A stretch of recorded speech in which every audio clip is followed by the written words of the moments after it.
Bonjour à toutes et à tous, bienvenue. C'est la rubrique Magie et Curiosité, une fois par mois, mais comme d'habitude, avant il y a le générique.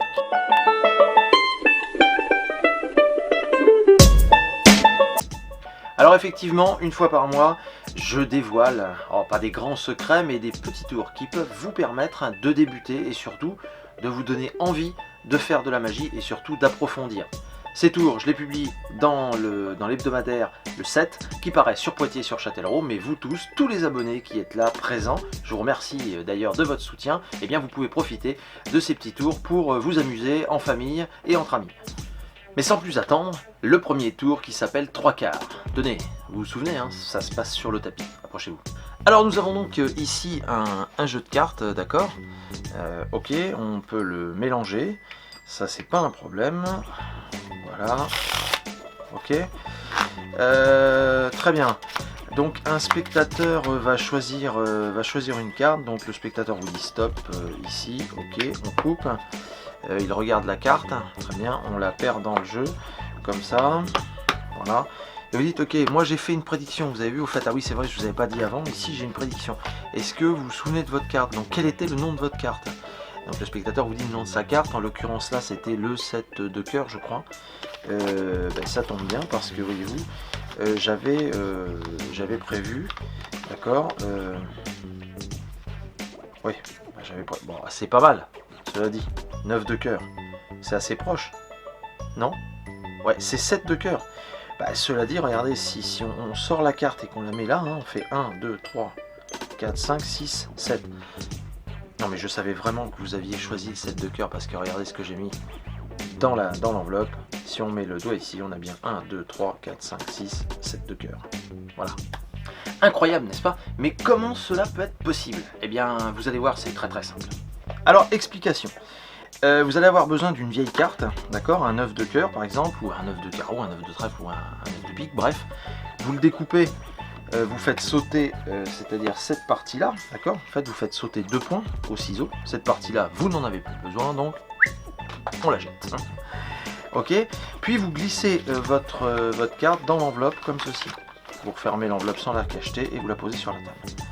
Puis, vous vous souvenez, je vous ai un petit peu expliqué comment on pouvait forcer une carte.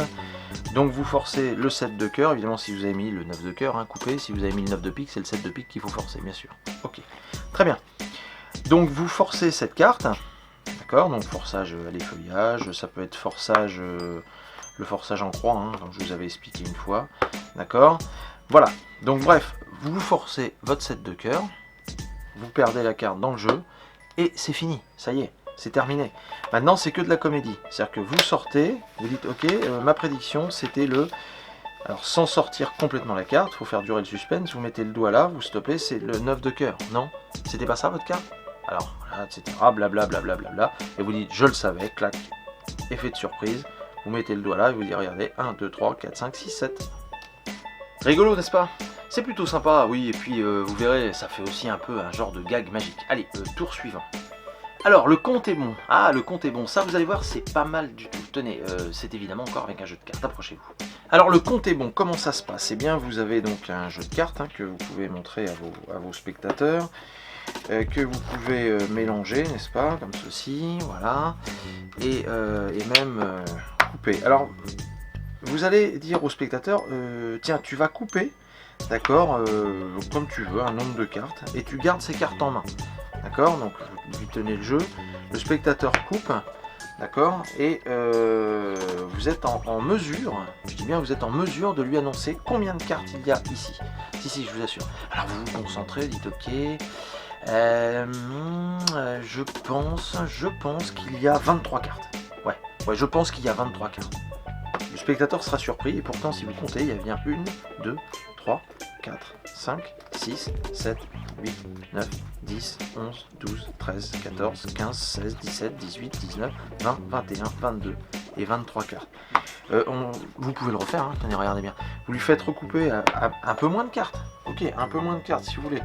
Vous dites, oh bah là c'est facile, je pense que là, à mon avis, tiens, fais voir, je vais sous-peser quand même, mais là je pense qu'il y a 15 cartes. Regardez, 1, 2, 3, 4, 5, 6, 7, 8, 9, 10, 11, 12, 13, 14 et 15. Dingue, hein? C'est fou ça, n'est-ce pas? C'est bluffant. Vous allez voir, c'est un principe très drôle, très amusant, mais que peu de personnes connaissent. Alors le compte est bon, qu'est-ce qui se passe exactement? Eh bien c'est très simple, voilà. Votre jeu est préparé, d'accord? C'est-à-dire qu'il est classé. Alors attendez, je vais vous l'éventailler dans ce sens-là. Voilà, d'accord? Et vous allez comprendre. Voilà, voilà comment vous allez classer votre jeu. Vous allez commencer par mettre 2 cartes quelconques ici, puis ensuite vous mettez 2 As, 2 2, 2 3, 2 4, 2 5, 2 6, 2 7, 2 8, 2 9, 2 10, 2 valets, 2 dames et 2 rois. Puis ensuite vous mettez le reste du jeu. D'accord? Ce qui vous permet donc de montrer dans un premier temps que le jeu est normal. D'accord? Vous étalez pratiquement jusqu'à la moitié du jeu. Donc vous pouvez montrer que vous avez vraiment que des cartes différentes. Là, alors vous n'êtes pas obligé d'effectuer un faux mélange ou quoi que ce soit. Vous pouvez, hein. Ou alors voilà. Vous pouvez effectuer un faux mélange. Ça après c'est vous qui voyez, d'accord, ok. Voilà. Vous pouvez effectuer aussi une fausse coupe. Bon, on s'en fiche. Et là vous demandez au spectateur de couper un petit paquet de cartes. Alors pas plus de la moitié parce que ça va être compliqué. Parce que voilà comment ça va se passer. Il coupe un paquet de cartes. Vous lui dites, ok, compte le nombre de cartes que tu as dans les mains. Moi je me retourne, et sans faire de bruit, tu comptes les cartes sans faire de bruit. Ce qui fait que vous vous retournez, vous dites comme ça je peux pas voir. Au moment où vous vous retournez, vous allez regarder les 2 premières cartes qui sont ici. D'accord? Donc en l'occurrence ici un 10 et un 9. Vous additionnez le 10 et le 9, ça fait 19. Il a 19 cartes dans les mains. D'accord? C'est pas plus compliqué que ça. 1, 2, 3, 4, 5, 6, 7, 8, 9, 10, 11, 12, 13, 14, 15, 16, 17, 18 et 19. Voilà. C'est aussi simple. Alors évidemment, lorsqu'il compte ces cartes, vous lui dites qu'il les compte sans les inverser. Faites 1, 2, 3, 4, 5, voilà. Comme ça, vous pouvez remettre sur le paquet. Et du coup, vous pouvez recommencer le tour, bien sûr. D'accord? S'il inverse les cartes, c'est fini. Mais voilà le truc. Hein. Ok, on coupe, on additionne les 2 cartes. Ici, tenez, 5 et 4, 9. Et bien là, j'ai 9 cartes. 1, 2, 3, 4, 5, 6, 7, 8, 9. Et voilà. Tour suivant. Alors, pour le bon tas, qu'est-ce que c'est exactement? Mais c'est un petit peu du mentalisme d'ailleurs. Vous allez voir, j'ai préparé une prédiction sur le tapis, mais tenez, approchez-vous. Alors, j'ai ici 4 tas de cartes, d'accord, ok. Et je demande à mon spectateur, d'en choisir un. D'en choisir un, par exemple, tenez, j'ai un dé ici. Il dépose le dé sur n'importe quel paquet. Tenez, par exemple, je ne sais pas moi, tenez, ce paquet-là. Ok, d'accord, très bien. Regardez bien. On va vérifier ma prédiction. Qu'est-ce que j'avais mis dans la prédiction? Paquet de... Vous voyez, paquet de 4. D'accord? Eh bien, c'est marrant parce que si on vérifie ici, j'ai bien 1, 2, 3 et 4 cartes. Alors que ici, j'en avais que 3. Vous voyez, ici, il y en avait beaucoup plus. Enfin, bref, quoi. Et là, que 2. N'est-ce pas? Ah, eh oui. Et je vous assure qu'il met son dé où il veut.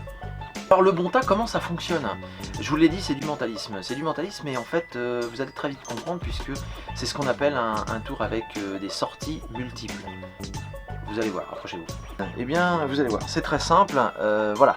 Donc vous avez bien vos 4 paquets. D'ailleurs, vous lui dites, vous les numérotez. 1, 2, 3, 4. D'accord? Ou A, B, C, D. Mais 1, 2, 3, 4, c'est bien. Vous allez comprendre pourquoi. Dans le premier paquet, vous mettez 4 cartes quelconques. D'accord? Dans le deuxième paquet, vous mettez 3, 4. Seulement 3, hein, d'accord? Dans le troisième paquet, vous mettez un As et un 3. Et enfin, ici, vous mettez 5 cartes quelconques. D'accord? Parfait. Donc, voilà. Si le spectateur vous désigne le premier paquet, eh bien, c'est parfait. Vous dites, ok, 1, 2, 3 et 4 cartes. Vous pouvez dire, ici, il n'y en a que 3, ici, il n'y en a que 2, et ici, il y en a 5. La prédiction est bonne. D'accord? Très bien. Maintenant, si vous désigne ce paquet-là, eh ben, c'est parfait, vous retournez, vous dites, eh oui, ici on a les 4, pas là et pas là. D'accord? Très bien. Ensuite, s'il vous désigne ce paquet-là, vous lui dites 3 et 1, 4. Et ouais. Forcément, si on avait additionné toutes ces cartes-là, ça ne marchait pas. Vous évitez de montrer le paquet de 4 ici. Que cela dit que vous pouvez, hein, vous pouvez en montrer qu'une, oui, 4 et 7, enfin, bon, bref. Voilà, vous brodez, comme on dit. Et puis enfin, s'il vous désigne le dernier paquet, vous lui dites, ah bah oui, 1, 2, 3, 4, paquet de 4, bah oui, le 4e paquet. Et bien voilà pour la rubrique magie et curiosité du mois de mars. J'espère que vous vous amuserez bien avec ces petits tours. N'hésitez pas à aller travailler et surtout à bien travailler la présentation. Comme je vous le dis à chaque fois, c'est très important. Pour les poids de vin, eh bien, vous pourrez me retrouver vendredi soir. N'oubliez pas, vendredi soir à partir de 18h30 chez Mose. Mose, c'est à Chasseneuil-du-Poitou, c'est à côté du Futuroscope, à côté de l'hôtel Le Plaza. C'est un bar à bière très très sympa. Voilà, et il y a une soirée after work, Magic After Work. Donc je serai là et je ferai de la magie, n'est-ce pas, le temps que vous rafraîchissiez avec une bonne bière. Je peux vous dire qu'en plus il fait des bières comme ça, donc n'hésitez pas à venir. C'est vraiment un endroit très très sympa. Donc je vous donne rendez-vous vendredi à partir de 18h30 chez Mose. Et puis pour les autres, bien sûr, on se donne rendez-vous samedi soir à 19h pour le prochain Magie Jazzy. En attendant, je vous souhaite à toutes et à tous une bonne semaine et je vous dis à très vite. Salut!